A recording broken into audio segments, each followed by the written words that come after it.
Hello, my beautiful light brights. For those of you who do not know me, my name is Neon Noire. I'm a half Italian, half Canadian drag queen living in Belgium. And if you're new here, go ahead and hit that subscribe button. Today, we are playing my favorite game, FAB or Drab, where we rate the looks and let you know if they were fab and fabulous or drab and awful. Today, we are looking at Canada's Drag Race, Season 4, Episode 2. So without further ado, let's get into it.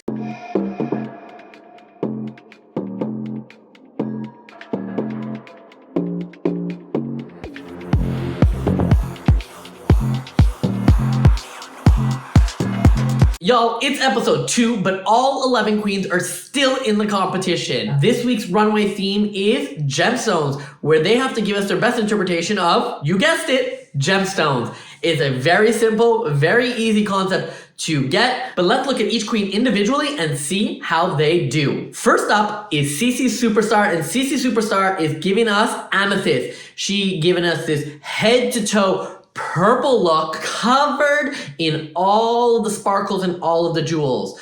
So I love this interpretation. I love this bright color that she's giving us. She paired it with this crown made with amethyst stones, and she's got her scepter to tell you she is the queen. This outfit definitely looks expensive and very put together. It's got rhinestones all over the place, all over the garment. Her collar's got rhinestones in it, and even her hair is got like these little iridescent pieces in it. So I love all the layers and all the shine that comes with it. If I had to change one thing, it is that it is all very one-noted purple. I would have liked a little bit more layers, and by that I mean it would have liked a little bit some lighter purples, a little bit some darker purples to play off of each other. But that is the only thing. The rest of the outfit is actually really good, and that is the reason why for CC Superstar I have to give her a FAB.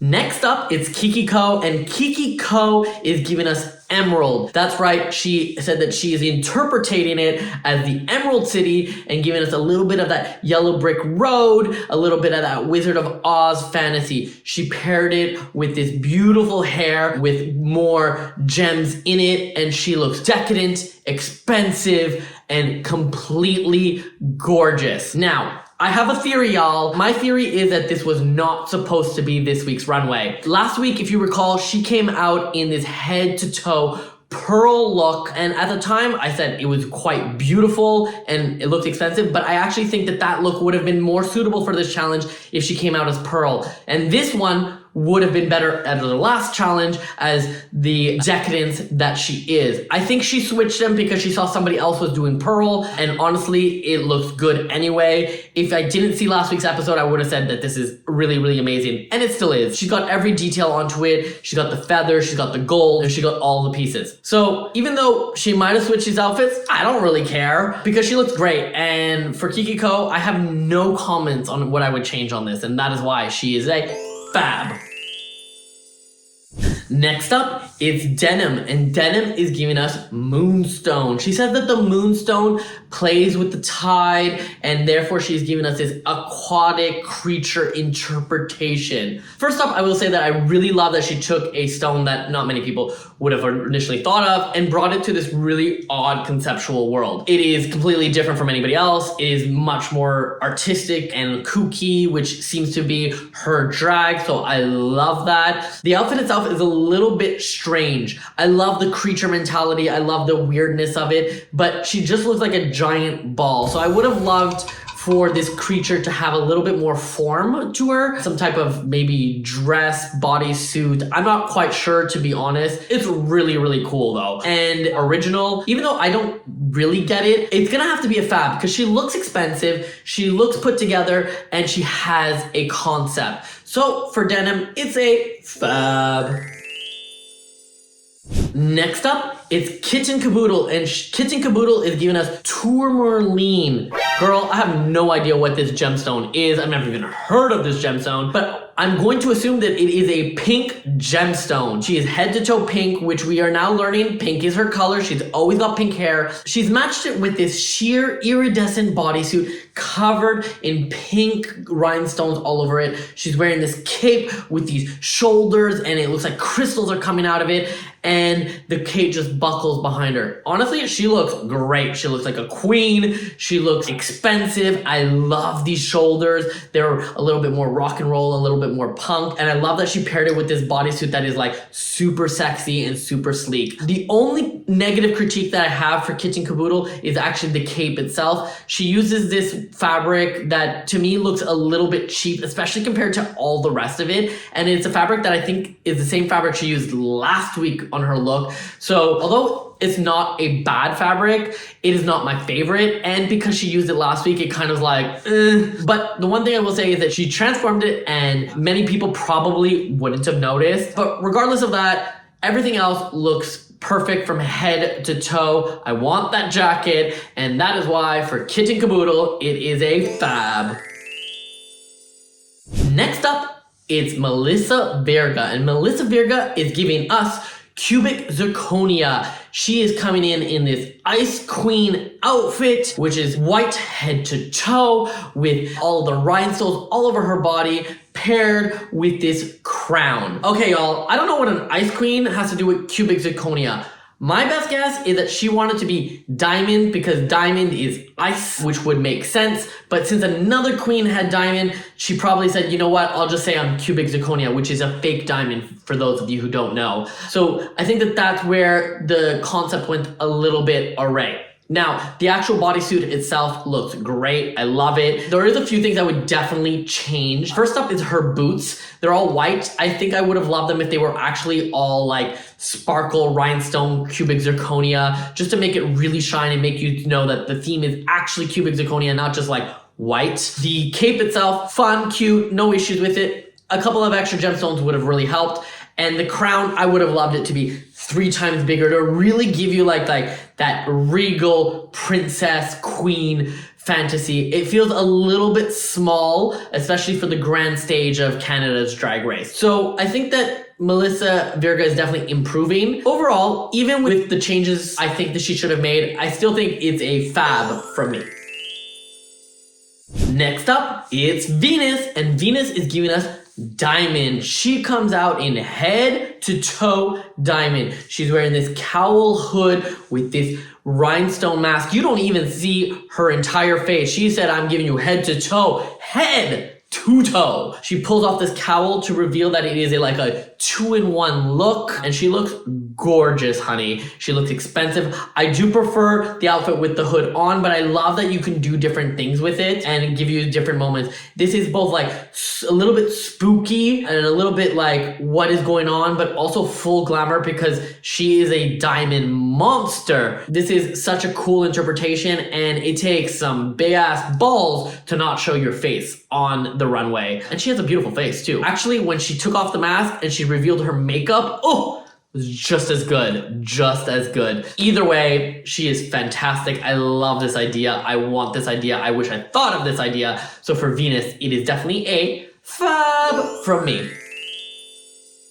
Next up is the Girlfriend Experience, and the Girlfriend Experience is giving us Pearl. She comes out with this wet hair and these pearl mask. She's got this beautiful soft pink outfit with lots of little pearls on it and this white gown. First of all, y'all, I am shocked that the Girlfriend Experience is actually wearing clothes. I never expected this from her, and she looks fantastic. There is a whole bunch of little details that are there once you start looking at the outfit. I actually think that this would probably look better in person than it does on the TV screen. And the reason for it is because she's going with a lot of these like light muted tones, the light pinks, the light whites and things like that. It's really hard to see it on a big stage and on a TV show. Bigger, brighter colors usually work better in these sort of environments, but honestly, the details are there. Once you start looking at it, you can't take your eyes off of it. She looks ethereal. She looks detailed. She looks great. So obviously, for the Girlfriend Experience, it is definitely going to be a fab. Next up is Aurora Matrix, and Aurora Matrix is giving us Jade. She said she is coming out as the Jade goddess herself, Juan Mien. Hopefully I didn't butcher that name. I love where she took this and this interpretation. She's coming out in head to toe green. She is definitely giving you goddess with this beautiful hair that turns around and you see all of the intricate details. That is one expensive wig, honey, and I freaking love it. Then we look at her mug. Her mug is all green, but you see all the gold leaf that she put into it, and mama, does she look good in the face. Now, the body itself looks a little bit simple. It's just all green. I wish she had taken those little gold specks that she had on her face and actually continued it onto her body. And then she's paired it with this kimono style jacket on top. The jacket itself, I wish had a little bit more detail into it because her face and her hair are like next level, and some of the other pieces are just not quite hitting. Also, can we talk about the shade of green? Now, I'm no expert on Jade, but I just always assumed that it was a little bit darker. This feels very like lime green and really bright out there. So I think I would have knocked it back a few shades of green, but all in all, she does look great. There's several things I would change with the outfit, but I love the concept, I love the interpretation, I love where she went with it. So for Aurora Matrix, I still have to give her a FAB. Next up, it's Luna Dubois, and Luna Dubois is said she is giving us Topaz. She is coming out in this head-to-toe orange cat suit. Literally, a cat. Y'all, I have issues. First of all, when the theme came out of Gemstone, my mind automatically went to Topaz. So I am glad a queen went here. That's what I would have done, is 100% I would have done Topaz. First of all, the stone isn't orange, it's yellow, honey. And so that is already a first miss. Second of all, what does a cat and the Cheetos mascot have to do with Topaz? And the answer is absolutely nothing. This is such a dumb interpretation of the theme. She literally just said, here's a color, let me put it on it, and it's gonna be one of those stones that nobody has ever used. And you can tell. I'm mad because Topaz is such an original concept. You could have done something with it, and she didn't. I don't know where this cat came from. It doesn't make any sense. And so I'm not even gonna critique it, and I'm just gonna say it's a drab on this one. Didn't follow the theme and didn't make any sense. Next up, it's Near Enough, and Near Enough is giving us Ruby. She's coming into head to toe red in this sort of like latex punk rock look with the jacket, studs, and everything crystallized and sparkling. Okay, y'all, this outfit looks good and looks expensive, but what does it have to do with the theme? It is just very like, here's some clothes, here's red, and we're calling it Ruby. I wish she would have went into the symbolism of what Ruby meant, talking about passion, talking about fire, and maybe then this could have went into a different direction. I feel like this is very superficial level of what Ruby can be, and Ruby is one of those like really decadent stones. On top of it, she paired it with this black hair, which in any other circumstance I would have said is fine, but when you're given a theme that is Ruby, and Ruby is a color, she should have been head to toe in that color, and that wig should have been red. All in all, it's fine. It's nothing great, and it doesn't have that extra layer that I feel it needs to come onto this runway. And honestly, it just doesn't match up to the other queens. If this was in a bar look, I would have said it's exceptional. This is expensive drag for a bar. It's expensive drag, period. I just don't think it's got the conceptual thought put into it that is needed to compete at this level of Canada's Drag Race. Even though I would wear that whole outfit for Near Enough, it is gonna unfortunately have to be a drab. Sorry, babes. And finally, we have Amy Yonsei Chanel, and she is giving us Sapphire. She is coming in head to toe blue with a blue crown, blue hair, blue outfit that shimmers, and all the blue jewels. Amy also went quite literal with it. She took the color of blue, sapphire, and did gems and did it head to toe. I will say that I do prefer this interpretation comparative to someone like Near Enough, because she said, you know, if I'm gonna stick to a color, I'm gonna do it in every single capacity. She added the crown, she has the blue hair, her outfit looks a little bit over the top and a lot, you know what I mean? She's not trying to be like safe with it. She's like, I'm gonna give you too much. And as a drag queen, you can do too much. Is it the most innovative thing I've seen? No. Does she look good in it? Yes. In comparing the Sapphire and Ruby, I do prefer Ruby's outfit for myself and something I would actually wear comparative to this Sapphire one. However, for this runway theme, this seems more on trend and on beat and what you were supposed to be doing. She looks gorgeous and she really thought about all the details. And that is why for Amy, even though it is not the most original, I'm gonna give her a FAB, but just like a soft FAB. And that is this week's runway. Girl, let me just tell you, Canada's Drag Race is turning it out. These queens know what they are doing. My God, even some of the worst outfits are better than some of the best outfits on some other franchises. So I am so excited about this season. So who had my drab of the week? Well, it has to go to Luna Dubois. Sorry, babe. It had nothing to do with the theme of gemstones. It was just a cat suit of a cat.